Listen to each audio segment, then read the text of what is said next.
Hi guys, ಎಲ್ರಿಗೂ ನಮಸ್ಕಾರ. So ನಿನ್ನೆ ಒಂದು ಎಪಿಸೋಡ್ ಹೇಗಿತ್ತು ಅಂತ ಕಮೆಂಟ್ ಬಾಕ್ಸಲ್ಲಿ ತಿಳಿಸಿ. ಆ್ಯಂಡ್ ನಿನ್ನೆ ಒಂದು ಎಪಿಸೋಡ್ ಬಗ್ಗೆ ಕ್ವಿಕ್ಕಾಗಿ ಒಂದು ರಿವ್ಯೂ ನೋಡ್ಕೊಂಬರೋಣ. ಆ್ಯಂಡ್ ನಿನ್ನೆ ಒಂದು ಎಪಿಸೋಡಲ್ಲಿ ಸ್ವಲ್ಪ ನಾರ್ಮಲ್ ಆಗೇ ನಡೀತು. ಆ್ಯಂಡ್ ಎಂಟರ್ಟೈನ್ಮೆಂಟ್ ಇತ್ತು.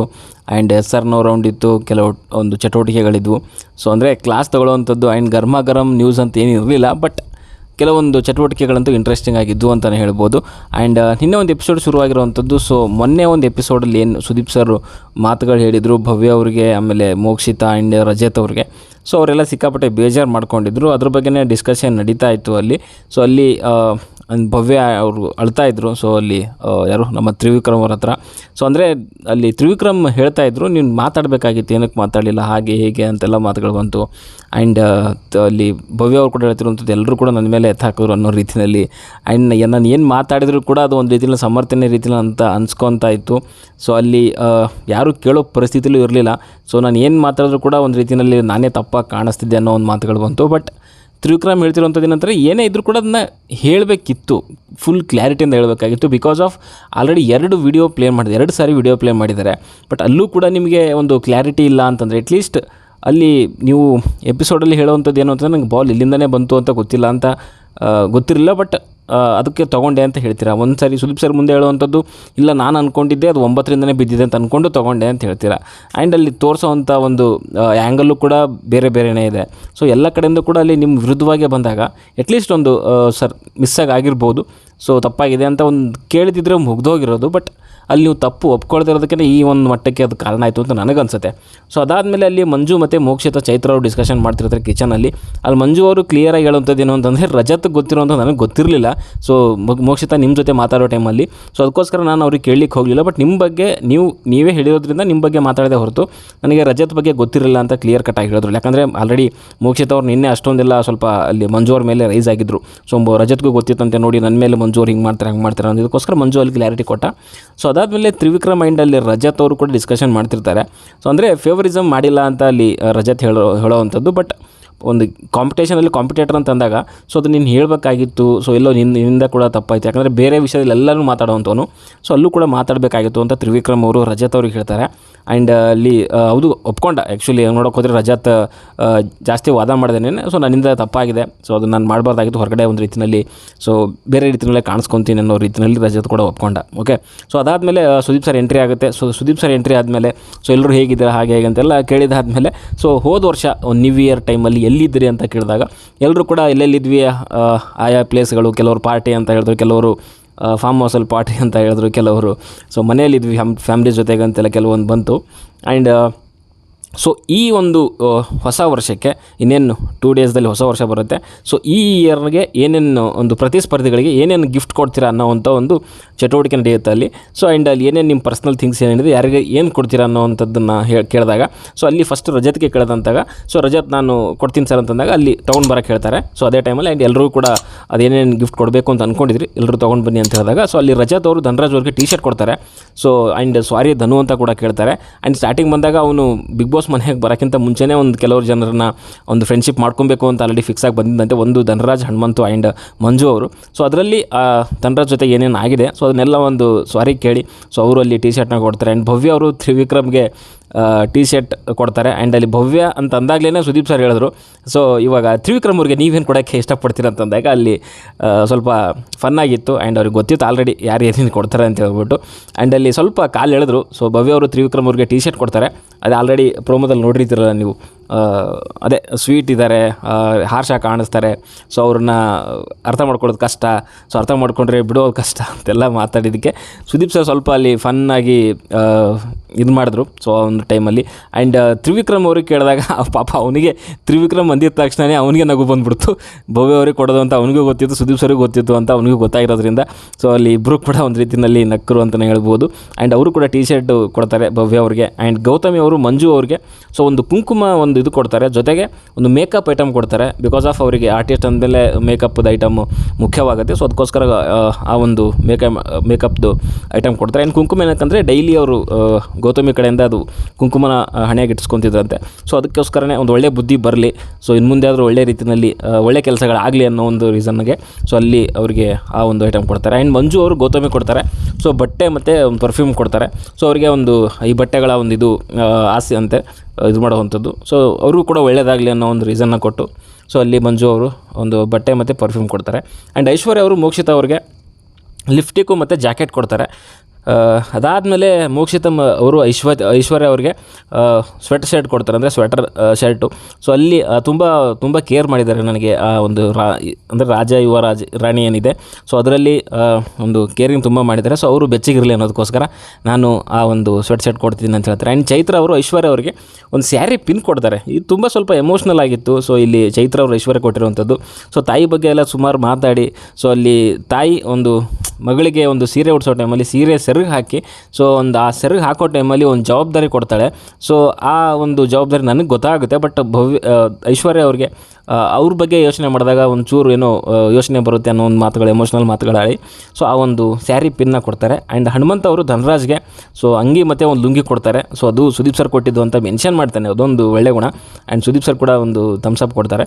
ಸೊ ಅದಾದಮೇಲೆ ಧನರಾಜ್ ಅವರು ಹನುಮಂತನಿಗೆ ಒಂದು ಚಿನ್ನದ ತುಂಡು ಎಲ್ಲ ಕಳೆದೋಗಿರುತ್ತಂಥದ್ದು ಅವ್ರದ್ದು ಚೈನ್ದು. ಸೊ ಆ ಒಂದು ತುಂಡನ್ನು ಸೊ ಹನುಮಂತನಿಗೆ ಕೊಡ್ತಾರೆ. ನನ್ನ ಒಂದು ಚಿನ್ನದ ತುಂಡು ಅನ್ನೋ ಒಂದು ಚೈನ್ದು ಏನು ಭಾಗ ಇದೆ ಸೊ ಅದು ಅವನಿಗೆ ಕೊಡ್ತೀನಿ ಅನ್ನೋ ರೀತಿಯಲ್ಲಿ ಸೊ ಆ ಒಂದು ತುಂಡನ್ನ ಕೊಡ್ತಾರೆ. ಆ್ಯಂಡ್ ಮದುವೆ ಆಗ್ತಿದ್ದಾನೆ, ಒಳ್ಳೆಯದಾಗಲಿ ಅನ್ನೋ ಒಂದು ರೀಸನ್ ಕೂಡ ಹೇಳ್ತಾರೆ ಅಲ್ಲಿ. ಆ್ಯಂಡ್ ಅಲ್ಲಿ ರಜತ್ ಆ್ಯಂಡ್ ಚೈತ್ರ ಅವರಿಗೆ ಏನೂ ಸಿಗೋದಿಲ್ಲ. ಬಟ್ ಸುದೀಪ್ ಸರ್ ಅವ್ರ ಕಡೆಯಿಂದನೇ ಸೊ ಅವ್ರ ಕಿವಿಯಲ್ಲಿದ್ದಂಥ ಒಂದು ಏನು ಕಿವಿ ಉಂಗುರ ಇದೆ ಸೊ ಅದು ಕಳಿಸ್ತೀನಿ ಅಂತ ಹೇಳಿ ಸೊ ಅವರು ಇಬ್ಬರಿಗೂ ಕೂಡ ಅದನ್ನು ಕಳಿಸ್ತಾರೆ. ಸೊ ಅದೊಂದು ಗುಡ್ ಒಂದು ಜೆಸ್ಚರ್ ಅಂತ ಹೇಳ್ತೀವಲ್ಲ, ಸೊ ಅದು ಸುದೀಪ್ ಸರ್ ಕಡೆಯಿಂದ ಖಂಡಿತವಾಗ್ಲೂ ಪ್ರತಿ ಟೈಮಲ್ಲೂ ಕೂಡ ನೋಡ್ತಾನೆ ಇದ್ದೀವಿ. ಅದ್ರ ಬಗ್ಗೆ ಅಂತೂ ಮಾತಾಡಿ ಹೋಗ್ಲಕ್ಕೆ ಪದನೇ ಎಲ್ಲ ರೀತಿಯಲ್ಲಿ ಆಗಿದೆ. ಆ್ಯಂಡ್ ಇದೆಲ್ಲ ಆಗಿದ್ದಾದಮೇಲೆ ಅಲ್ಲಿ ಒಂದು ಅಂತಾಕ್ಷರಿ ನಡೆಯುತ್ತೆ. ಸೊ ರಸಗುಲ್ಲ ಅಂತಾಕ್ಷರಿ. ಸೊ ಬಾಯಲ್ಲಿ ಇಟ್ಕೊಂಡು ಆ ಡ್ಯಾನ್ಸ್ ಮಾಡುವಂಥದ್ದು ಗೆಸ್ ಮಾಡಿ ಅಲ್ಲಿ ಮನೆಯವರೆಲ್ಲ ಗೆಸ್ ಮಾಡಬೇಕಾಗುತ್ತೆ. ಎಲ್ಲರೂ ತುಂಬ ಚೆನ್ನಾಗೇ ಗೆಸ್ ಮಾಡಿದ್ರು. ಆ್ಯಂಡ್ ಫಸ್ಟಿಗೆ ಬಂದಂಥದ್ದು ಭವ್ಯ ಅವರಿಗೆ ಚಳಿ ಚಳಿ ಸಾಂಗ್ದು ಎಲ್ಲರೂ ಚೆನ್ನಾಗಿ ಮಾಡಿದ್ರು. ಆ್ಯಂಡ್ ಕೆಲವರು ಗೌತಮಿ ಅವ್ರದ್ದು ಯಾರೂ ಗೆಸ್ ಮಾಡಲಿಲ್ಲ ಅಂತ ಅನ್ಸುತ್ತೆ. ಆ್ಯಂಡ್ ತ್ರಿವಿಕ್ರಮ್ ಅವ್ರದ್ದು ಯಾರೂ ಗೆಸ್ ಮಾಡಲಿಲ್ಲ.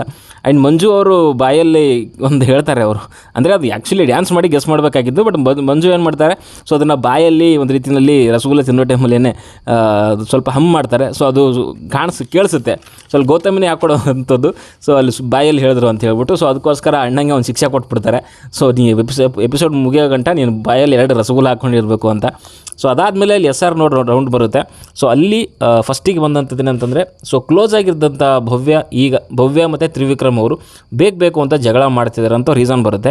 ಸೊ ಅಲ್ಲಿ ಕೆಲವರು ಅವ್ರದ್ದಾದಂಥ ಒಂದು ರೀಸನ್ಗಳು ಹೇಳ್ತಾರೆ. ಬಟ್ ನನಗೆ ಈ SR ರೌಂಡಲ್ಲಿ ಏನು ಬಂದಿದೆ ಕ್ವಶನ್ಗಳು, ಅದಕ್ಕೆ ನನ್ನ ಒಂದು ಅನಿಸಿಕೆ ಏನು ಅಂತ ನಾನು ಹೇಳಲಿಕ್ಕೆ ಇಷ್ಟಪಡ್ತೀನಿ. ಸೊ ನನಗೆ ಅನಿಸ್ಲಿಲ್ಲ ಬೇಕು ಅಂತ ಜಗಳ ಆಡಲ್ಲ. ಬಟ್ ಆದರೂ ಸೊ ಭವ್ಯ ಕ್ಯಾಪ್ಟನ್ ಆಗಿದ್ದಾದಮೇಲೆ ಆ್ಯಂಡ್ ಯಾರೋ ನಮ್ಮ ತ್ರಿವಿಕ್ರಮ್ ಅವ್ರು ಹೊರಗಡೆ ಹೋಗಿ ಬಂದಾದಮೇಲೆ ಸ್ವಲ್ಪ ಜಗಳ ಆಗ್ತಾಯಿದೆ. ಅದು ತ್ರಿವಿಕ್ರಮ್ ಕಡೆಯಿಂದನೇ ಸ್ವಲ್ಪ ಎಲ್ಲೋ ಜಾಸ್ತಿ ಆಗ್ತಿದೆ ಅಂತ ನನಗೆ ಅನಿಸುತ್ತೆ. ಭವ್ಯ ನಾರ್ಮಲಿ ಇದ್ದಾರೆ. ಬಟ್ ತ್ರಿವಿಕ್ರಮೇ ಕೆಲವೊಂದು ಒಂದು ರೀತಿಯಲ್ಲಿ ಅವರೇ ಟ್ರಿಗರ್ ಆಗ್ತಿದ್ದಾರೆ. ಏನು ಅಂತ ಗೊತ್ತಿಲ್ಲ ನನಗೆ. ಮೇ ಬಿ ಜಲಸ್ ಇರ್ಬೋದೇನೋ. ಸೊ ಭವ್ಯ ಅವರೆಲ್ಲ ಸ್ವಲ್ಪ ಆಟದಲ್ಲಿ ಮುಂದೆ ಹೋಗ್ತಿದ್ದಾರೆ ಅನ್ನೋವಂಥದ್ದು ಇರಬೇಕೇನೋ, ನನಗಂತೂ ಗೊತ್ತಿಲ್ಲ. ಓಕೆ, ನನಗೆ ಹಂಗೆ ಅನಿಸಿರೋವಂಥದ್ದು. ಓಕೆ, ಸೊ ಇದಾದಮೇಲೆ ಅಲ್ಲಿ ಸೆಕೆಂಡ್ ಬಂದಿರೋವಂಥದ್ದು ಏನು ಅಂತಂದರೆ ಅರ್ಥ ಆಯ್ತಾ ಅಂತ ಕೇಳು ಮೋಕ್ಷಿತಾಗೆ ಎಲ್ಲಿ ಏನು ಹೇಳಬೇಕು ಅಂತ ಅರ್ಥ ಆಗೋದಿಲ್ಲ ಅಂತ ಬಂದಾಗ ಸೊ ಅಲ್ಲಿ ಕೆಲವರದಾದಂಥ ರೀಸನ್ ಕೊಡ್ತಾರೆ. ಸೊ ನನಗನ್ಸಿರೋದು ಕರೆಕ್ಟು ನನ್ನ ಪ್ರಕಾರ ಅದು. ಯಾಕಂದರೆ ಎಲ್ಲಿ ಹೇಳಬೇಕು ಮತ್ತು ಯಾರು ಎದುರುಗಡೆ ಹೇಳಬೇಕು ಅನ್ನೋದು ಹೇಳಲ್ಲ ಅವರು. ಸೊ ಅದೇ ಸೆಲೆಕ್ಟಿವ್ ಒಂದು ಕ್ವಶನಿಂಗ್ ಅಂತಿದೆಯಲ್ಲ. ಸೊ ಗೌತಮಿ ಮೊನ್ನೆ ನಾಮಿನೇಷನ್ ಟೈಮಲ್ಲೂ ಕೂಡ ಹೇಳಿದ್ರು. ಸೊ ಕೆಲವರಿಗೆ ಮಾತ್ರ ಆ ಒಂದು ಏನು ಹೇಳಬೇಕು ಅದನ್ನು ಹೇಳ್ತಾರೆ, ಬಿಟ್ಟರೆ ಇನ್ನು ಕೆಲವರಿಗೆ ಅದನ್ನು ಏನೂ ಮಾತಾಡಲ್ಲ ಅವರು, ಅಲ್ಲಿ ಸುಮ್ಮನೆ ಆಗ್ತಾರೆ. ಎಕ್ಸಾಂಪಲ್ ನೋಡಿ, ನಿನ್ನೆ ಒಂದು ಟಾಸ್ಕಲ್ಲೂ ಕೂಡ ಅಷ್ಟೇ. ಸೊ ಅಲ್ಲಿ ಉಸ್ತುವಾರಿಗಳಿದ್ದಾರೆ. ಸೊ ಅವರೇ ನೋಡ್ಕೊತಾರೆ ಅನ್ನೋ ಒಂದು ರೀಸನ್ನ ಕೊಟ್ಟು ಸುಮ್ಮನೆ ಆಗ್ತಾರೆ. ಆ್ಯಂಡ್ ಅವರು ಕೂಡ ಒಪ್ಕೊತಾರೆ ಅದನ್ನ. ಸೊ ಲೇಟ್ ಪ್ರೊಸೆಸಿಂಗ್ ಆಗ್ತಿದೆ ಅನ್ನೋ ರೀತಿಯಲ್ಲಿ. ಆ್ಯಂಡ್ ನೆಕ್ಸ್ಟ್ ಬಂದುಬಿಟ್ಟು ಮಂಜು ನಾಮಿನೇಷನ್ ರೀಸನ್ಗಳು ಒಂದು ರೀತಿಯಲ್ಲಿ ಮಂಜಾಗಿರುತ್ತೆ ಅಂತ. ಕರೆಕ್ಟ್, ಅವ್ರು ಒಂದೊಂದು ರೀತಿಯಲ್ಲಿ ಏನೇನೋ ಮಾತಾಡ್ತಾರೆ, ಬಟ್ ಅವರೇ ಸಿಗಾಕಂತಾರೆ. ಸೊ ರೀಸನ್ಗಳು ಕೊಟ್ಟರೆ ಹೆಂಗೆ ಅಂತಂದರೆ ಎದುರುಗಡೆ ಇದ್ದಂತೂ ತಿರುಗಿ ಮಾತಾಡಬಾರ್ದು. ಸೊ ಆ ರೀತಿಯಲ್ಲಿ ರೀಸನ್ಗಳು ಇರಬೇಕು ಹೊರತು ಸೊ ಒಂದು ರೀತಿಯಲ್ಲಿ ಮಂಜಾಗಿರ್ಬಾರ್ದು ಅಂತ ನನಗೂ ಕೂಡ ಅನಿಸುತ್ತೆ. ಆ್ಯಂಡ್ ಬೇರೆಯವರ ಆಟದಲ್ಲಿ ಬಗ್ಗೆ ಲೀಲಾಜಾಲವಾಗಿ ಕಮೆಂಟ್ ಮಾಡುವಂಥ ರಜತ್ತು ತನ್ನ ಆಟದ ಬಗ್ಗೆ ಯಾರಾದರೂ ಕಮೆಂಟ್ ಮಾಡಿದ್ರೆ ತೊಗೊಳ್ಳಲ್ಲ ಅಂತ ಬರುತ್ತೆ. ಇದಂತೂ ನಾನಂತೂ ಸಿಕ್ಕಾಪಟ್ಟೆ ಟೈಮಲ್ಲಿ ಮಾತಾಡಿದ್ದೀನಿ. ಸೊ ಅವರ ಅಭಿಮಾನಿಗಳಂತೂ ನನ್ನ ಕಮೆಂಟ್ ಬಾಕ್ಸಲ್ಲಂತೂ ಸೊ ರಜತ್ದು ಮಾತಾಡಿಲ್ಲ ಅಂತಂದರೆ ಟೈಮೇ ಆಗೋಲ್ಲ, ಬೆಳಗ್ಗೆ ಆಗೋಲ್ಲ ಇವನಿಗೆ, ಹಾಗೆ ಹೇಗೆ ಅಂತೆಲ್ಲ ಮಾತಾಡ್ತಾರೆ. ಯಾವ ವಿಚಾರ ಮಾತಾಡಿ ಹೇಳಿ ನಾನು? ತಪ್ಪುಗಳು, ಪ್ರವೋಕಿಂಗು ಮಾತುಗಳು ಏನು ಕೊಟ್ಟರು ಅವ್ನು ತೊಗೊಳ್ಳಲ್ಲ. ಅವ್ನು ಬೇಕಾದರೆ ಬೇರೆಯವ್ರಿಗೆ ಏನು ಬೇಕಾದರೂ ಪಾಸ್ ಮಾಡ್ತಾನೆ, ಪರ್ಸ್ನಲಾಗಿ ಅಟ್ಯಾಕ್ ಮಾಡ್ತಾನೆ, ಪ್ರತಿಯೊಂದು ಅಟ್ಯಾಕ್ ಮಾಡ್ತಾನೆ. ಬಟ್ ಅವ್ನ ಬಗ್ಗೆ ಯಾರಾದರೂ ಹೇಳಿದ್ರೆ ತೊಗೊಳ್ಳೋವಂಥ ವ್ಯಕ್ತಿನೇ ಅಲ್ಲ ಅವನು. ಸೊ ಅದನ್ನು ತಿದ್ಕೋಬೇಕು ಅಂತ ನನಗನ್ಸುತ್ತೆ. ಆ್ಯಕ್ಚುಲಿ ಅಲ್ಲಿ ಏನಾಯಿತು ಅಂತಂದರೆ ಸೊ ರಜತ್ ಏನು ಮಾಡ್ತಾನೆ, ಓಕೆ ಇದೆಲ್ಲ ಹೇಳಿದಾದ್ಮೇಲೆ ಸೊ ಅಲ್ಲಿ ಕ್ವಶನ್ಗೆ ಅರ್ಥ ಮಾಡ್ಕೊಂಡಿಲ್ಲ ನೀವು ಅಂತ ಕಂಟೆಸ್ಟೆಂಟ್ಗಳ ಮೇಲೇ ಒಂದು ರೀತಿಯಲ್ಲಿ ಉಲ್ಟಾ ಹೇಳ್ತಾನೆ. ಸೊ ಸುದೀಪ್ ಸರ್ ಕೇಳಿರೋವಂಥದ್ದು ಸೊ ಆಟದ ಬಗ್ಗೆ ಕೇಳಿದ್ದಾರೆ, ನಾನು ಜಗಳ ಆಡೋದ್ರ ಬಗ್ಗೆ ಇದ್ರ ಬಗ್ಗೆ ಅಲ್ಲ ಅಂತ ಅಲ್ಲೇ ಸ್ಪರ್ಧಿಗಳಿಗೆ ಒಂದು ರೀತಿಯಲ್ಲಿ ಜೋರು ಮಾಡ್ತಾನೆ. ಅಲ್ಲಿ ಸುದೀಪ್ ಸರ್ ಇನ್ನೇನು ಹೇಳ್ತಾರೆ, ಇದೇ ಒಂದು ರೀತಿಯಲ್ಲಿ ಅತಿರೇಕ ಅಂತ ಅನ್ಸೋದು. ಆ್ಯಂಡ್ ಸುದೀಪ್ ಸರ್ ಹೇಳಿದಂಥದ್ದು ನೋಡು, ಆಟ ಅಂತಂದರೆ ಬರೀ ಟಾಸ್ಕ್ ಅಲ್ಲ. ಇಡೀ ಬಿಗ್ ಬಾಸ್ ಅನ್ನೋದೇ ಒಂದು ಇದರಲ್ಲಿ ಆಟ ಅದು. ಸೊ ಅದ್ರ ಬಗ್ಗೆ ಹೇಳಿದಾಗ ಅವ್ನು ಮತ್ತೆ ತಿರ್ಗಾ ಸಮರ್ಥನೆ. ಇದೇ ಪ್ರಾಬ್ಲಮ್ ರಜತ್ದು. ಅಂದರೆ ಅವನು ಬಿಗ್ ಬಾಸ್ ಅಂದರೆ ಬರೀ ಒಳ್ಳೆ ಟಾಸ್ಕ್ ಅಂತ ಅಂದ್ಕೊಂಬಿಟ್ಟವನೆ. ಅದಲ್ಲ, ಬಿಡಿ ಪೂರ್ತಿ ವ್ಯಕ್ತಿತ್ವ ಅದೆಲ್ಲ ಮ್ಯಾಟ್ರ್ ಆಗುತ್ತೆ. ಸೊ ಇದಾದಮೇಲೆ ಡೇಂಜರ್ ಆಗಿದ್ದಂಥ ತ್ರಿವಿಕ್ರಮ್ ಈಗ ಮನೆಯಲ್ಲಿ ಒಬ್ಬರಾಗಿದ್ದಾರೆ ಅಂತಂದರೆ, ಡೇಂಜರ್ ಆಗಿದ್ದಂಥ ಒಂದು ತ್ರಿವಿಕ್ರಮ್ ಅವರು ಎಲ್ಲೋ ಸ್ವಲ್ಪ ಆಟ ಕಡಿಮೆ ಆಗಿದೆ ಅನ್ನೋ ಅಂಥ ರೀಸನ್ ಅದು ಖಂಡಿತವಾಗಲೂ ಆಗಿದೆ. ಓಕೆ, ಇವಾಗ ಆಗಿರೋವಂಥದ್ದಲ್ಲ, ಅದು ಆಲ್ರೆಡಿ ಆಗಿ ಒಂದು ತಿಂಗಳ ಮೇಲಾಗಿದೆ. ಆಟ ಅಂತೂ ಖಂಡಿತವಾಗ್ಲೂ ಕಡಿಮೆ ಆಗಿದೆ. ಸೊ ನಾನು ಆವಾಗಲಿಂದ ಹೇಳ್ಕೊಂಡು ಬರ್ತಾಯಿದ್ದೀನಿ. ಸೊ ಸೈಡಲ್ಲಿದ್ದಂಥ ಭವ್ಯ ಅವ್ರನ್ನೇ ಓವರ್ಟ್ಯಾಕ್ ಮಾಡ್ತಿದ್ದಾರೆ ಅಂತಂದರೆ ನೀವೇ ಅರ್ಥ ಮಾಡ್ಕೊಳ್ಳಿ. ತುಂಬ ಒಂದು ರೀತಿಯಲ್ಲಿ ಬ್ಯಾಕ್ ಫುಟಲ್ಲಿದ್ದಾರೆ. ಓಕೆ, ಸೊ ಇದಾದಮೇಲೆ ಅಲ್ಲಿ ಮತ್ತೆ ಇಬ್ಬರನ್ನ ಸೇವ್ ಮಾಡ್ತಾರೆ. ಒಂದು ತ್ರಿವಿಕ್ರಮ್ ಅವರು, ಇನ್ನೊಬ್ಬರು ಮಂಜು ಅವ್ರನ್ನ ಸೇವ್ ಮಾಡ್ತಾರೆ. ಸೊ ಮಂಜು ಅವರು ಕೂಡ ಒಂದು ಮ್ಯಾಕ್ಸ್ ಸಿನಿಮಾಗೆ ಸಿಕ್ಕಂಥ ಒಂದು ಪ್ರತಿಕ್ರಿಯೆ ಬಗ್ಗೆ ಆ್ಯಂಡ್ ಅವ್ರು ಸೇವ್ ಆಗಿದ್ದಕ್ಕೆ ಎಲ್ರಿಗೂ ಕೂಡ ಒಂದು ಥ್ಯಾಂಕ್ಸ್ನ ಹೇಳ್ತಾರೆ. ಆ್ಯಂಡ್ ತ್ರಿವಿಕ್ರಮ್ ಕೂಡ ಎಲ್ಲರೂ ಕೂಡ ಯಾರ್ಯಾರು ವೋಟ್ ಮಾಡಿದ್ದಾರೆ ಸೊ ಅವ್ರಿಗೂ ಕೂಡ ಒಂದು ಧನ್ಯವಾದಗಳನ್ನ ಹೇಳ್ತಾರೆ. ಸೊ ಇದಾದಮೇಲೆ ನೆಕ್ಸ್ಟ್ ಚಟುವಟಿಕೆ ಬಂದುಬಿಟ್ಟು ಸೊ ನ್ಯೂ ಇಯರ್ ರೆಸೊಲ್ಯೂಷನ್ ಬಗ್ಗೆ ನಡೆಯುತ್ತೆ.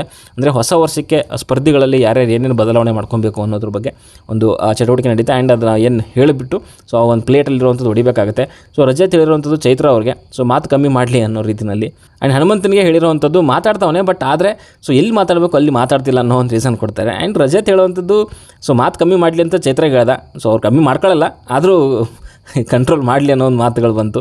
ಆ್ಯಂಡ್ ಅಲ್ಲಿ ಹನುಮಂತನಿಗೆ ಹೇಳಿರುವಂಥದ್ದು ನನಗೆ ಅರ್ಥ ಆಗಲಿಲ್ಲ. ಏನೋ ಗೊತ್ತಿಲ್ಲ, ಕೆಲವರೆಲ್ಲ ಯಾಕೋ ಹನುಮಂತನಿಗೆ ಒಂದು ರೀತಿಯಲ್ಲಿ ಟಾರ್ಗೆಟ್ ಅನ್ನೋ ರೀತಿಯಲ್ಲಿ ಮಾಡ್ತಿದ್ದಾರೆ. ಯಾಕಂದರೆ ಈ ರಜತ್ ಆ್ಯಂಡ್ ಇವ್ರ ತಂಡ ಏನಿದೆ ಸೊ 3 ಜನ ಇದ್ದಾರಲ್ಲ, ಸೊ ಅವ್ರು ಯಾಕೋ ಹನುಮಂತನಿಗೆ 3 ಜನದಲ್ಲಿ 2 ಓಟ್ ಅಂತೂ ಯಾವುದೇ ಒಂದು ಚಟುವಟಿಕೆನಲ್ಲಿ ಬಂದೇ ಬರುತ್ತೆ ಅವನಿಗೆ. ಸೊ ಅದೇನೋ ಮೇ ಬಿ ಬೇಕು ಅಂತ ಟಾರ್ಗೆಟ್ ಮಾಡ್ತಿದ್ದಾರೆ ಅಂತ ನನಗಂತೂ ಅನ್ನಿಸ್ತಿದೆ. ಯಾಕಂದರೆ ಫಸ್ಟ್ ಕೆಲವು 2 ವಾರದ ಹಿಂದೆ ಸೊ ಅಲ್ಲೇನು ಬಿಗ್ ಬಾಸ್ ಸೀಸನ್ 10 ಒಂದು ಸ್ಪರ್ಧಿಗಳು ಬಂದಿದ್ದರು. ಸೊ ಅಲ್ಲಿ ಹನುಮಂತ ಮಾತಾಡಲ್ಲ ಹಾಗೆ ಹೀಗೆ ಅಂತ ಕೆಲವೊಂದು ಮಾತುಗಳು ಬಂತು. ಇವಾಗ ಪ್ರತಿ ಟೈಮಲ್ಲೂ ಕೂಡ ಎಲ್ಲೆಲ್ಲಿ ಮಾತಾಡಬೇಕು ಅಲ್ಲೆಲ್ಲಿ ಮಾತಾಡಿದ್ದಾನೆ, ಬಟ್ ಅನವಶ್ಯಕವಾಗಿರುವಂಥ ಟೈಮಲ್ಲಿ ಮಾತಾಡಲ್ಲ ಅವನು. ಸೊ ಅದು ಅವಶ್ಯಕತೆ ಇರಲ್ಲ ಅಲ್ಲಿ. ಯಾಕಂದರೆ ಅಲ್ಲಿ ಟಾಸ್ಕ್ ಅಂತ ಬಂದಾಗ ಅಲ್ಲೂ ಮಾತಾಡ್ದ, ಮೊನ್ನೆ ರದ್ದಾಗುತ್ತಲ್ಲ ಅಲ್ಲೂ ಮಾತಾಡಿದ್ದಾನೆ, ಇನ್ನೆಲ್ಲಿ ಮಾತಾಡಬೇಕು ಅವನು. ಬಟ್ ಆದ್ರೂ ಏನೋ ಸ್ವಲ್ಪ ಟಾರ್ಗೆಟ್ ಮಾಡ್ತಿದ್ದಾರೆ ಅಂತ ನನಗನ್ನಿಸ್ತಿದೆ. ಸೊ ಮಾತಾಡಿದಾಗ ಯಾಕೆ ಮಾತಾಡ್ತಾರೆ, ಎಲ್ಲಿ ಮಾತಾಡಲ್ಲ ಅಂತ ಮಾತಾಡ್ತಾರೆ. ಸೊ ಮಾತಾಡ್ತಾ ಇದ್ದಾಗ ಮಾತಾಡಬೇಕು ಅಂತ ಹೇಳ್ತಾರೆ, ಅರ್ಥನೇ ಆಗೋದಿಲ್ಲ ನನಗೆ. ಸೊ ಅಲ್ಲಿ ಭವ್ಯ ಅವರು ಮೋಕ್ಷಿತಾ ಆ್ಯಂಡ್ ಹನುಮಂತನಿಗೆ ಕೊಡ್ತಾರೆ. ಆ್ಯಂಡ್ ಅಲ್ಲಿ ಮೋಕ್ಷಿತಾ ಹೇಳುವಂಥದ್ದು ಎಲ್ಲರ ಜೊತೆನೂ ಒಂದು ರೀತಿಯಲ್ಲಿ ಅಂದರೆ ಎಲ್ಲಿ ಮಾತಾಡಬೇಕು ಅಲ್ಲಿ ಮಾತಾಡಬೇಕು ಆ್ಯಂಡ್ ಸ್ಟ್ಯಾಂಡ್ ತೊಗೊಬೇಕು ಅನ್ನೋ ರೀತಿಯಲ್ಲಿ ಮೋಕ್ಷಿತಾ ಹೇಳ್ತಾರೆ. ಆ್ಯಂಡ್ ಹನುಮಂತನಿಗೆ ಹೇಳುವಂಥದ್ದು ಸೊ ಎಲ್ಲರ ಜೊತೆನೂ ಮಿಂಗಲ್ ಆಗಬೇಕು, ಎಲ್ಲರ ಜೊತೆಗೂ ಜೆಲ್ ಆಗಬೇಕು ಅನ್ನೋ ಮಾತುಗಳು ಹೇಳ್ತಾರೆ. ಆ್ಯಂಡ್ ಇವರೇ ನನ್ನ ಪ್ರಕಾರ ತ್ರಿವಿಕ್ರಮ್ ಬಿಟ್ಟರೆ ಬೇರೆ ಕಡೆ ಎಲ್ಲೂ ಅಷ್ಟೊಂದು ಜೆಲ್ ಆಗೋದೇ ಇಲ್ಲ.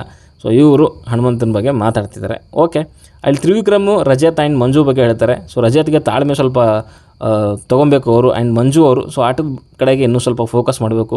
ಸೊ ಮುಂಚೆ ಇದ್ದಂಥ ಮಂಜಣ್ಣ ಇನ್ನೂ ಬರಬೇಕು ಅನ್ನೋ ರೀತಿಯಲ್ಲಿ ಹೇಳ್ತಾರೆ. ಆ್ಯಂಡ್ ಮಂಜು ಅವರು ತ್ರಿವಿಕ್ರಮ್ ಆ್ಯಂಡ್ ರಜತ್ ಅವರಿಗೆ ಒಂದು ಇದನ್ನು ಸಜೆಷನ್ನ ಕೊಡ್ತಾರೆ. ಸೊ ತ್ರಿವಿಕ್ರಮ್ಗೆ ಹೇಳಿರುವಂಥದ್ದು ಏನು ಅಂತಂದರೆ, ನೀನು ಬೇರೆಯವ್ರ ಕಡೆಯಿಂದ ಎಂಟರ್ಟೈನ್ಮೆಂಟ್ ನಿರೀಕ್ಷೆ ಮಾಡೋದಕ್ಕಿಂತ ನೀವೊಬ್ಬ ಕಲಾವಿದನಾಗಿ ಸೊ ನೀನು ಒಂದು ರೀತಿಯಲ್ಲಿ ಎಂಟರ್ಟೈನ್ಮೆಂಟ್ನ ಕೊಡೋದರಲ್ಲಿ ಒಂದು ಥಿಂಕ್ ಮಾಡು ಆ್ಯಂಡ್ ಅದನ್ನು ಕಲ್ಕೋ ಅನ್ನೋ ರೀತಿಯಲ್ಲಿ ಮಾತಾಡ್ತಾರೆ. ಆ್ಯಂಡ್ ರಜತ್ ಹೇಳುವಂಥದ್ದು ಸೊ ಸ್ವಲ್ಪ ಭಾಷೆನ ಕಂಟ್ರೋಲ್ ಇಟ್ಕೋ. ಯಾಕಂತಂದರೆ ಸೊ ಇಲ್ಲಿವರೆಗೂ ಏನೇನು ಆಗಿದೆ ಅದು ಆಯಿತು, ಬಟ್ ಮುಂದಿನ ಒಂದು 25ರಿಂದ ಸ್ವಲ್ಪ ಭಾಷೆ ಮೇಲೆ ಕಂಟ್ರೋಲ್ ಇರಲಿ ಅನ್ನೋ ಒಂದು ಮಾತುಗಳು ಹೇಳಿ. ಆ್ಯಂಡ್ ನೆಕ್ಸ್ಟ್ ಬಂದಂಥ ಐಶ್ವರ್ಯ ಅವರು ಸೊ ಭವ್ಯ ಆ್ಯಂಡ್ ತ್ರಿವಿಕ್ರಮ್ ಬಗ್ಗೆ ಹೇಳ್ತಾರೆ. ಆ್ಯಂಡ್ ಅದೇ ಭವ್ಯ ಅವರಿಗೆ ಒಂದು ಏನು ಟಾಸ್ಕಲ್ಲಿ ಏನೇನಾಯಿತು ಅದ್ರ ಬಗ್ಗೆ ಹೇಳ್ತಾರೆ. ಆ್ಯಂಡ್ ತ್ರಿವಿಕ್ರಮ್ ಅವರಿಗೆ ಪರ್ಸ್ನಲ್ಲಾಗಿ ಕೆಲವೊಂದು ಟಾರ್ಗೆಟ್ ಮಾಡುವಂಥದ್ದನ್ನು ಸ್ವಲ್ಪ ಅವರು ಕಂಟ್ರೋಲ್ ಮಾಡ್ಕೋಬೇಕು ಅಂತ ಹೇಳ್ತಾರೆ. ಆ್ಯಂಡ್ ಮೋಕ್ಷಿತ್ ಅವರು ರಜತ್ ಆ್ಯಂಡ್ ಮಂಜು ಅವ್ರಿಗೆ ಕೊಡ್ತಾರೆ. ಆ್ಯಂಡ್ ರಜತ್ಗೆ ಹೇಳಿರುವಂಥದ್ದು ತಾಳ್ಮೆ ಮತ್ತು ಆ ವ್ಯಂಗ್ಯ ಅನ್ನೋದು ಇದೆಯಲ್ಲ ಸ್ವಲ್ಪ ಅದನ್ನು ಜಾಸ್ತಿ ಮಾಡ್ತಾರೆ. ಸೊ ಅದನ್ನು ಕಂಟ್ರೋಲ್ ಮಾಡ್ಕೊಬೇಕು ಅಂತ ಹೇಳ್ತಾರೆ. ಆ್ಯಂಡ್ ಮಂಜು ಅವ್ರಿಗೆ ಹೇಳಿರುವಂಥದ್ದು ಗೌತಮಿ ಎಷ್ಟೇ ಜೋರು ಮಾಡಿದ್ರು ಕೂಡ ಏನೂ ಮಾತಾಡಲ್ಲ, ಎಲ್ಲೋ ನಿಮ್ಮ ವ್ಯಕ್ತಿತ್ವನ ಕೆಳಗಡೆ ಹಾಕೊತಿದ್ದಾರೆ. ಸೊ ಅದನ್ನು ಕಂಟ್ರೋಲ್ ಮಾಡಿಕೊಂಡು ಕ್ವಶನ್ ಮಾಡಿ ಅನ್ನೋ ರೀತಿಯಲ್ಲಿ ಹೇಳ್ತಾರೆ. ಆ್ಯಂಡ್ ಚೈತ್ರ ಹೇಳುವಂಥದ್ದು ರಜತ್ ಆ್ಯಂಡ್ ಮಂಜು ಅವ್ರಿಗೆ ಸೊ ತಮಾಷೆಗೂ ವ್ಯಂಗ್ಯಕ್ಕೂ ಒಂದು ಡಿಫ್ರೆನ್ಸ್ ಅಂತ ಇದೆ. ಸೊ ಅದು ತಮಾಷೆ ಆಗಿದ್ದರೆ ಓಕೆ, ಬಟ್ ವ್ಯಂಗ್ಯ ಆದರೆ ಅದು ಸರಿಯಾಗಲ್ಲ ಅಂತ ರಜತ್ ಹೇಳುವಂಥದ್ದು. ಆ್ಯಂಡ್ ಹನುಮಂತ ರಜತ್ಗೆ ಆ್ಯಂಡ್ ಚೈತ್ರ ಹೇಳ್ತಾರೆ. ಸೊ ಹನುಮಂತ ಇವರಿಗೆ ರಜತ್ಗಳಿರುವಂಥದ್ದು ಹಾಡಿನ ಮೂಲಕ ಹೇಳ್ತೀನಿ ಅಂತ ಹೇಳಿದ್ರು. ತುಂಬ ಚೆನ್ನಾಗಿ ಹಾಡಿದ್ರು. ಸೊ ಸೊಕ್ಕುವ ಸುಟ್ಟು ಬೂದಿ ಮಾಡು, ಸೊ ನಿನ್ನೊಳಗೆ ನೀನು ಇಳಿದು ನೋಡೋಣ ಅನ್ನೋ ರೀತಿಯಲ್ಲಿ ಕೆಲವೊಂದು ಮಾತುಗಳು ಹೇಳಿದ್ರು. ಆ್ಯಂಡ್ ಇಲ್ಲಿ ಜಾಸ್ತಿ ಒಂದು ರೆಸೊಲ್ಯೂಷನ್ ಬಂದಿರೋವಂಥದ್ದು ರಜತ್ಗೆ. ಸೊ ಯಾಕಂದರೆ ಅವ್ರ ಭಾಷೆ ಮೇಲೆ ಆಮೇಲೆ ಅವ್ರು ಕೊಡೋವಂಥ ರೀಸನ್ಗಳು ಆ್ಯಂಡ್ ಅವ್ರು ತೊಗೊಳ್ಳೋ ಟೈಮ್ ಅವ್ರಿಗೆ ಹೇಳ್ದಂತಾಗ ಮಾತುಗಳು ಬೇರೆ ಅವ್ನು ತೊಗೊಳ್ಳದೇ ಇರೋವಂಥದ್ದು. ಸೊ ಇವೇ ಒಂದು ವ್ಯಕ್ತಿತ್ವದ ಮೇಲೆ ಪ್ರಶ್ನೆಗಳು ಹುಟ್ಕೊತಿದ್ದಾವೆ. ಸೊ ಅದನ್ನು ಸ್ವಲ್ಪ ಅವರು ಚೇಂಜ್ ಮಾಡ್ಕೊಂಡ್ರೆ ಒಳ್ಳೆಯದಾಗುತ್ತೆ. ನಾನು ಆಲ್ರೆಡಿ ಮೊನ್ನೆ ಕೂಡ ಹೇಳಿದ್ದೆ ನಾನು. ಸೊ ಭಾಷೆ ಮೇಲೆ ಅವರ ಒಂದು ವ್ಯಕ್ತಿತ್ವದ ಮೇಲೆ ಕಂಟ್ರೋಲ್ ಇದ್ದರೆ ಸೊ ಅವರು ಕೂಡ ಒಂದು ಬಿಗ್ ಬಾಸ್ ವಿನ್ ಆಗುವಂಥ ಎಲ್ಲ ಒಂದು ಕ್ವಾಲಿಟೀಸ್ ಅವ್ರ ಹತ್ರ ಇದೆ. ಬಟ್ ಅದೇ ಭಾಷೆ ಮೇಲೆ ಸ್ವಲ್ಪ ಕಂಟ್ರೋಲ್ ಇರಬೇಕಷ್ಟೇ. ಆ್ಯಂಡ್ ಅಲ್ಲಿ ಧನರಾಜ್ ಹೇಳುವಂಥದ್ದು ಚೈತ್ರ ಆ್ಯಂಡ್ ಭವ್ಯ ಅವರಿಗೆ ಆ ಒಂದು ನ್ಯೂ ಇಯರ್ ರೆಸೊಲ್ಯೂಷನ್ನ ಕೊಡ್ತಾರೆ. ಚೈತ್ರಾಗೆ ಮೇನ್ ಅದೇ ಎಲ್ಲಿ ಮಾತಾಡಬೇಕು ಎಷ್ಟು ಮಾತಾಡಬೇಕು ಅಷ್ಟು ಮಾತಾಡಿದ್ರೆ ಒಳ್ಳೆಯದು ಅಂತ ಹೇಳ್ತಾರೆ. ಆ್ಯಂಡ್ ಭವ್ಯ ಅವ್ರಿಗೆ ಹೇಳುವಂಥದ್ದು, ಸೊ ಆಟದ ವಿಚಾರದಲ್ಲಿ ಏನೋ ಮಿಸ್ ಆಗಿ ಏನೋ ಕೈ ತಾಗಿದ್ರೆ ಸೊ ಅದನ್ನು ಒಂದು ಒಳ್ಳೆ ರೀತಿಯಲ್ಲಿ ತೊಗೊಬೇಕು. ಬೇರೆಯವರಿಗೆ ಒಂದು ಜೋರು ಮಾಡಿದ್ರೆ ಸ್ವಲ್ಪ ಅವ್ರಿಗೂ ಕೂಡ ಎಲ್ಲೋ ಆಟದಲ್ಲಿ ಪ್ರಾಬ್ಲಮ್ ಆಗುತ್ತೆ ಅನ್ನೋ ಒಂದು ರೀಸನ್ ಕೊಟ್ಟರು. ಆ್ಯಂಡ್ ಅಲ್ಲಿ ನೆಕ್ಸ್ಟ್ ಇನ್ನೊಂದೆರಡು ಸೇವ್ ಮಾಡ್ತಾರೆ, ಒಂದು ಗೌತಮಿ ಆ್ಯಂಡ್ ಚೈತ್ರ ಅವರು. ಸೊ ಅಲ್ಲಿ ಗೌತಮಿ ಸೇವ್ ಆಗಿರೋದು ಓಕೆ, ಬಟ್ ಚೈತ್ರ ಸೇವ್ ಆಗಿರೋವಂಥದ್ದು ಪಾಪ ಮೇ ಬಿ ಅವ್ರಿಗೆ ಒಂದು ಶಾಕಿಂಗ್ ಅಂತ ಅನಿಸುತ್ತೆ. ಯಾವಾಗ ಚೈತ್ರ ಅವ್ರು ಸೇವ್ ಆಗ್ತಾರೆ ಸೊ ಅಲ್ಲಿ ಐಶ್ವರ್ಯ ಅವರ ಮುಖದಲ್ಲಿ ಒಂದೆಲ್ಲೋ ಒಂದು ರೀತಿಯಲ್ಲಿ ಆತಂಕದ ಒಂದು ಛಾಯೆ ಕಾಣಿಸ್ತಾ ಇತ್ತು. ಬಿಕಾಸ್ ಆಫ್ ಅವರೇ ಔಟ್ ಆಗ್ತಾರೆ ಅನ್ನೋದು ಗೊತ್ತಿತ್ತಂತ ಅನಿಸುತ್ತೆ. ಸೊ ಅದಾದಮೇಲೆ ಅಲ್ಲಿ ಎಲಿಮಿನೇಷನ್ ಬಗ್ಗೆ ಸುದೀಪ್ ಸರ್ ಹೇಳ್ತಾರೆ, ಸ್ಟೋರಲ್ಲಿ ಒಂದು ಲೆಟರ್ ಇದೆ, ಸೊ ಲೆಟ್ರಲ್ಲಿ ಯಾರ ಹೆಸರು ಇರುತ್ತೆ ಅವ್ರಿಗೋಸ್ಕರ ನಾನು ಇಲ್ಲಿ ಸ್ಟೇಜ್ ಮೇಲೆ ವೇಟ್ ಮಾಡ್ತಾ ಇರ್ತೀನಿ, ಸೊ ಅಲ್ಲಿಂದ ಮುಗಿಸ್ಕೊಂಡು ಬನ್ನಿ ಅಂತ ಹೇಳ್ತಾರೆ. ಸೊ ಅದೇ ರೀತಿಯಲ್ಲಿ ಆ ಸ್ಟೋರ್ ರೂಮ್ ಓಪನ್ ಆಗಿದ ತಕ್ಷಣ ಭವ್ಯ ಅವರು ಸೊ ಅಲ್ಲಿ ಆ ಒಂದು ಏನು ಲೆಟರ್ ಇರುತ್ತೆ ಬಂದುಬಿಟ್ಟು ಓದ್ತಾ ಇರ್ತಾರೆ. ಸೊ ಅಲ್ಲಿ ಶುರುವಾಗಿದ್ದಾನೆ ಪ್ರೀತಿಯ ಐಶ್ವರ್ಯ ಅವರೇ 13 ವಾರ ಇದ್ರಿ ಅನ್ನೋ ರೀತಿಯಲ್ಲಿ ಏನು ಶುರುವಾಗುತ್ತದು. ಸೊ ಅಲ್ಲಿಗೆ ಭವ್ಯ ಅವರು ಸ್ಟಾಪ್ ಮಾಡ್ತಾರೆ, ಅವರಿಗೆ ಓದಲಿಕ್ಕೆ ಆಗೋದಿಲ್ಲ ಸೊ ಆ ಒಂದು ಎಲಿಮಿನೇಷನ್ ಲೆಟರ್ನ. ಸೊ ಅಲ್ಲಿ ತ್ರಿವಿಕ್ರಮ್ ಅವರು ತೊಗೊಂಡು ಅದನ್ನು ಕಂಟಿನ್ಯೂ ಮಾಡಿ ಓದ್ತಾರೆ. ಆ್ಯಂಡ್ ಕಡೆಯದಾಗಿ ಸೊ ಅಲ್ಲಿ ಈ ವಾರದ ಒಂದು ಎಲಿಮಿನೇಷನ್ ಆಗಿ ಸೊ ಐಶ್ವರ್ಯ ಅವರು ಹೊರಗಡೆ ಬರ್ತಾರೆ. ಆ್ಯಂಡ್ ಬಿಗ್ ಬಾಸ್ ಅವರು ತುಂಬ ಒಂದು ಒಳ್ಳೆ ಮಾತುಗಳನ್ನು ಅವ್ರ ಬಗ್ಗೆ ಸುಮಾರು ಮಾತುಗಳು ಆಡಿದ್ರು. ಆ್ಯಂಡ್ ಅದು ಮೇ ಬಿ ಅವ್ರು ಕಲರ್ಸ್ ಕನ್ನಡದಲ್ಲಿ ಕೆಲಸ ಮಾಡೋದು ಮೀನ್ಸ್ ಸೀರಿಯಲಲ್ಲೆಲ್ಲ ಕೆಲಸ ಮಾಡೋದಕ್ಕೆ, ಆಮೇಲೆ ಸೊ ಅವರೇನು ಹೇಳ್ಕೊಂಡಿದ್ದಾರೆ ನನಗೆ ಯಾರು ಅಪ್ಪ ಅಮ್ಮ ಇಲ್ಲ ಅನ್ನೋ ಒಂದು ಇದರಿಂದ, ಸೊ ಅದಕ್ಕೋಸ್ಕರನೇ ಆ ಒಂದು ಸ್ಥಾನದಲ್ಲಿ ನಿಂತ್ಕೊಂಡು ಸೊ ಬಿಗ್ ಬಾಸ್ ಅವರು ಸೊ ಆ ಒಂದು ಮಾತುಗಳನ್ನು ಹೇಳಿದ್ರು ಅಂತ ಅನಿಸುತ್ತೆ. ಯಾಕಂದರೆ ಆ ಲೆಟರ್ ಕೊಟ್ಟಿರುವಂಥದ್ದು, ಆಮೇಲೆ ಅಲ್ಲಿ ಹೊರಗಡೆ ಬಂದಾಗ ಮುಖ್ಯ ದ್ವಾರದ ಹತ್ರ ಅಲ್ಲಿ ಬಿಗ್ ಬಾಸ್ ಅವರು ಆಡಿದಂಥ ಮಾತುಗಳು, ಮನೆ ಮಗಳು ಅಂತ ಅಂದಿದ್ದು, ಸೊ ಇದ್ರ ಬಗ್ಗೆ ಎಲ್ಲನೂ ಕೇಳಿದಾಗ ಮೇ ಬಿ ಅದೊಂದು ಸಪ್ರೇಟ್ ಆಗಿರುವಂಥ ಒಂದು ಕಾಳಜಿ ಐಶ್ವರ್ಯ ಮೇಲೆ ಇತ್ತು ಅಂತ ಅಲ್ಲಿ ಕ್ಲಿಯರಾಗಿ ಗೊತ್ತಾಗುತ್ತೆ. ಆ್ಯಂಡ್ ಅದೇ ರೀತಿಯಲ್ಲಿ ಐಶ್ವರ್ಯ ಅವರು ಸ್ಟೇಜ್ ಮೇಲೆ ಬರ್ತಾರೆ. ಆ್ಯಂಡ್ ಅಲ್ಲಿ ಸುದೀಪ್ ಸರ್ ಜೊತೆಗೆ ಒಂದು ಮಾತುಕತೆ ಆಗುತ್ತೆ, VT ಪ್ಲೇ ಮಾಡ್ತಾರೆ, ಎಲ್ಲ ಕೂಡ ತುಂಬ ಚೆನ್ನಾಗಿತ್ತು. ಆ್ಯಂಡ್ ನನ್ನ ಪ್ರಕಾರ ಇಲ್ಲಿವರೆಗೂ ಕೂಡ ಅವ್ರು ಬಂದಿದ್ದೇನೆ ಒಂದು ರೀತಿಯಲ್ಲಿ ಒಂದು ಗ್ರೇಟ್ ಅಂತ ಹೇಳ್ಬೋದು. ಯಾಕಂದರೆ ಅಷ್ಟೊಂದು ಜನ ಜೊತೆಗೆ 13 ವಾರಗಳು ಆಲ್ಮೋಸ್ಟ್ ಒಂದು ಅಂದರೆ 3 ತಿಂಗಳು ಇಲ್ಲಿವರೆಗೂ ಬಂದಿರೋವಂಥದ್ದು ಗ್ರೇಟ್ ನನ್ನ ಪ್ರಕಾರ. ಯಾಕಂದ್ರೆ ಸ್ಟಾರ್ಟಿಂಗಲ್ಲಿ ಸ್ವಲ್ಪ ಎಲ್ಲೋ ಆ್ಯಕ್ಟಿವ್ ಆಗಿದ್ದರು, ಬಟ್ ಹೋಗ್ತಾ ಏನಾಯಿತು ಅಂದರೆ 1-2 ಕಡೆಗೇ ಅವರು ಸೆಟ್ಲ್ ಆಗ್ತಾ ಹೋದರು. ಇವ್ರ ಪ್ರಾಬ್ಲಮ್ ಆಗಿದ್ದೇನೆ ಅದು. ಬಟ್ ಅದೇ ಐಶ್ವರ್ಯ ಆ್ಯಂಡ್ ಶಿಶಿರ್ ಆ್ಯಂಡ್ ಕೊನೆಗೆ ಮತ್ತೆ ನಮ್ಮ ಮೋಕ್ಷಿತ್ ಅವ್ರು ಜಾಯ್ನ್ ಆದರು. ಸೊ ಇದೇ ಎಲ್ಲರಿಗೆ ಪ್ರಾಬ್ಲಮ್ ಆಯಿತು ಅಂತ ಅನಿಸುತ್ತೆ. ಸೊ ಇಂಡಿವಿಜುವಲಾಗಿ ಎಲ್ಲರ ಜೊತೆ ಚೆನ್ನಾಗಿದ್ದಿದ್ರೆ ಮೇ ಬಿ ಟಾಸ್ಕಲ್ಲಿ ಸ್ವಲ್ಪ ಪರ್ಫಾರ್ಮ್ ಮಾಡ್ಕೊಂಡು ಇದ್ದಿದ್ರೆ ಇನ್ನೂ ಸ್ವಲ್ಪ ದಿನ ಇರ್ಬೋದಾಗಿತ್ತು. ಆ್ಯಂಡ್ ಟಾಪ್ 5 ಕೂಡ ಬರ್ಬೋದಾಗಿತ್ತು. ಬಟ್ ಒಂದು ಕಡೆಗೆ ಸೆಟ್ಲ್ ಆದರು ಅಂತ ಅನಿಸುತ್ತೆ. ಓಕೆ, ಸೊ ಸದ್ಯಕ್ಕೆ ಹಿಡಿದಷ್ಟೇ ವಿಡಿಯೋ ಇಷ್ಟ ಲೈಕ್ ಮಾಡಿ, ಶೇರ್ ಮಾಡಿ, ಚಾನಲ್ ಸಬ್ಸ್ಕ್ರೈಬ್ ಮಾಡ್ಕೊಳ್ಳಿ ಅಂತ ಹೇಳ್ತಾ ಮುಂದಿನ ವಿಡಿಯೋದಲ್ಲಿ ಸಿಗೋವರೆಗೂ ಟಾಟಾ, ಬಾಯ್ ಬಾಯ್.